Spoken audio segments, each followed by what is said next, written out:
a quick video. Gusto ko lang pakita sa inyo yung harapan ng Platinum Mall. Ito yung itsura niya. Maraming food stalls. And then mga stalls for drinks. And mga barbecue and fruits. And it's in front of Platinum Mall. And then ito yung mango sticker rice nila. At ang ganda ng nila, ng mangga nila guys. Ang smooth. And then, ayan.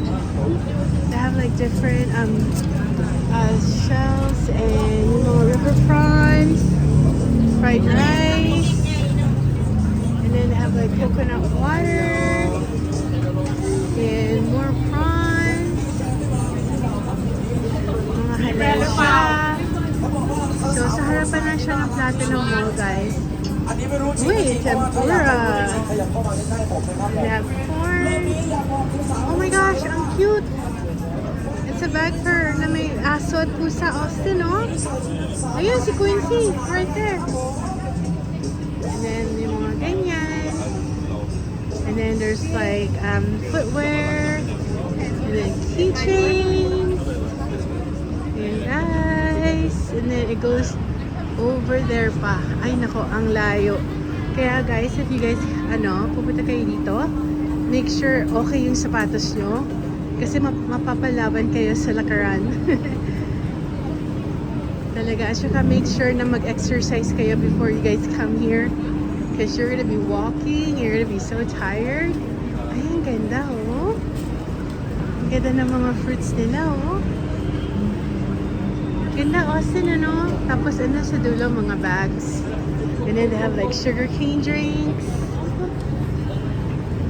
And they have, like, sausages. And then, more stuff over there. And then, ito yung, yung other entrance ng Platinum. Ayan, sige, balik tayo dun, Austin. So, anyways, guys, just wanted to show you kung yung itsura niya.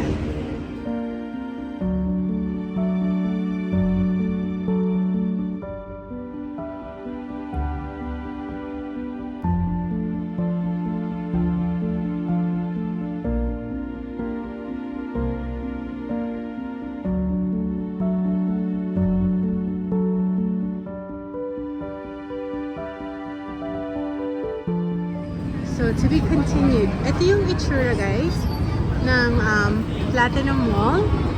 Kaharapan siya ng Amari. So, ito yung parang Green Hills nila. Pero like 10 times better kasi mas malaki siya. At saka there's like a lot of stores. Ayan siya, guys, oh. Platinum.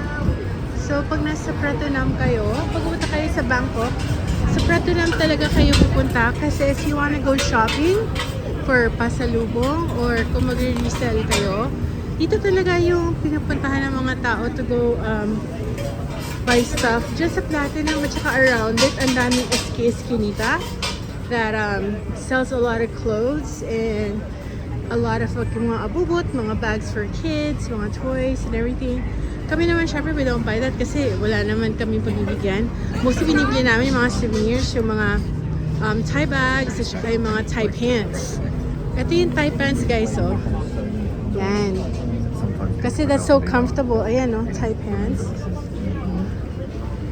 Tapos, ito. I love that. Yung mga, yung personalized na mga wallets. At saka they have this here. Yung mga inhalers. Ayan, guys. And then, clothes for kids. So, kung may mga anak kayo. Tapos, sa tabi ng Platinum, pag nagpapalit kayo ng dollar or ng peso, ayan, ang daming money exchange. So this is what it looks like, guys. Ayan, ang daming under construction sila ngayon. Ayan. So Austin is there. Hi, Austin! Birthday na ni Austin tomorrow, guys. Ayan, so tatawid tayo. What? Yung cocoa. Yung coconut water. So anyways, guys, just wanted to show you what it looks like. Buhay na buhay ang Thailand, no? Masaya talaga dito. It's never boring. So, ito yung side entrance ng Platinum to go to all the places yung sa mga damit. Ayan, guys.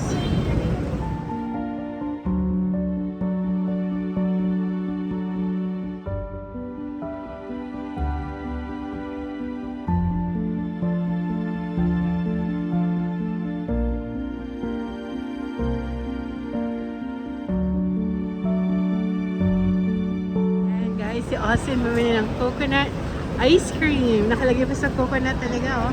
Favorite niya. So, let's go. Cross na tayo ng street. You still wanna go and buy the corn pie? Alin? Mamaya na yan. When we go later. Okay. So, anyways, guys. Uwi na kami. We're gonna go back sa hotel. Kasi it's still early. So, mamaya magdi-dinner kami. Pabalik dito. Ayan. So, anyways, Austin, enjoy your coconut ice cream. I just wanted to show you guys yung harapan ng Platinum. So pag pumunta kayo dito, ang mga lugar na talagang kailangan yung puntahan is Icon Siam, Central World, Siam Paragon, ano yun, Austin? Palladium? Palladium? No, ano yung mall na isa? Basta, Siam Paragon, Icon Siam, Central World, Platinum. Yan yung mga pupuntahan niya talaga. Yeah, pero yung yung MBK, parang Green Hills din siya na luma. So, yung sa mga pasalubong, mga resellers, dun din sila pumupunta. Ang daming turista dito, guys. Talo ng Thailand ng Philippines pagdating sa turista sa city nila. As in, ang dami talaga. It's like everywhere you go, parang a dime dozen lang yung mga tourists. So anyways, guys, thank you for watching. Until later. Bye! Ayan yung magtanong sila. They also have mangosteen. Ay, teka, before I go, guys, ang sarap-sarap nito. Di ba sa atin, makopa yan? Yung makopa nila dito, it tastes like, pears. Hindi siya yung maasim na parang styrofoam. It's crunchy. Para siya talagang pears. No, Austin? Ayan. Adi, sige, tawid na tayo. Nakakatakot tuwid dito, guys. Parang feeling mo sasagasaan ka. Ayan. Okay, guys. Till next time. Bye! Thank you for watching!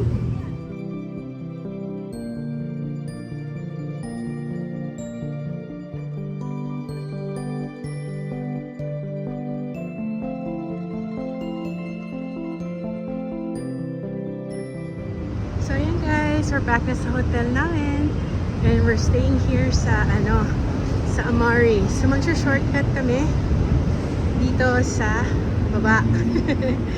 Ayan. So kasi dyan sa taas, if you have like a knee problem or may problem kayo sa feet niyo, ang hirap umakyat. So dito na lang kayo kasi sa lower ground floor. Meron naman dyang elevator. So anyways guys, that's it. Magpapahinga na muna siya because look at him. Yung knee niya, may knee brace siya. So, thank you again for watching. I hope meron kayong na-learn para just in case na mag-Thailand kayo pretty soon. Then you guys know where to go shopping and all that stuff dito sa Pratunam. Ang Pratunam guys, dyan talaga pumupunta yung mga tao to go shopping and to go eat. Okay? So anyways, until next time, thank you ulit ha. Bye! So nga pala guys, just a quick update. Nagpa-upgrade ako ng room from the last time na room tour ko to. Pina-upgrade ko siya. Kasi I didn't like the other room. So ito na yung room namin. It's much bigger. Kasi yung binigay, we always get this kind of room. So tinanong ko sa kanila, sabi ko, when I get the room that we always get is because ilang beses na kami nakastay sa hotel nila. Di ba, Austin, So, just wanted to show you, na-upgrade kami. Yay! Dapat lang kasi birthday ni Austin. So, that's it, guys. Thank you again for watching. Andito na kami. So, rusty po na si Austin kasi yung knee niya. Sige, thank you. And again, happy birthday, Austin, from all the viewers. Happy birthday daw. Happy 50th. Bye!